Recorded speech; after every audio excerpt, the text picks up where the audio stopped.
还有这个台南的查某囝出嫁，台南市政府嘛特别为林志玲来准备着嫁妆一牛车。台南市长黄伟哲事后嘛收到一个回礼，这个是一个小册本的音乐册啊，也有林志玲的爸爸用毛笔字所写的《地下书》。 这是一本册造型的音乐盒仔，掀开第一页，就是林志玲甲老公阿基拉甜蜜的合照。这是林志玲婚礼的回礼，市长为特真珍惜。不会转太多，会不会转断掉？除了整体盒仔，也有一份地下书。是志玲爸爸的这个谢卡。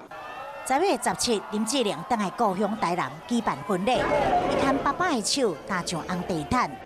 林志玲的结婚仪式伫中西区的转台5姓大宗祠进行，场内是非常感动人，场外的闹热滚滚，真侪民众拢伫现场围观，下区的警局派出警力封路管制。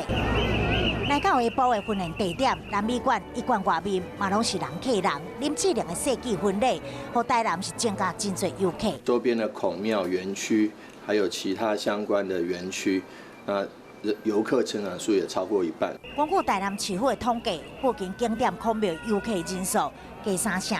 入去孔庙拜六礼拜2天就超过1400个人。文学馆的有3176个。伫赤坎楼周休2天，游客数是达到5546个。附近美术馆会当讲几间饭店甲旅馆，而且拜六大暝接近满房。台南查囝林志玲这场婚礼，为台南带入观光潮，嘛成功的行销台南。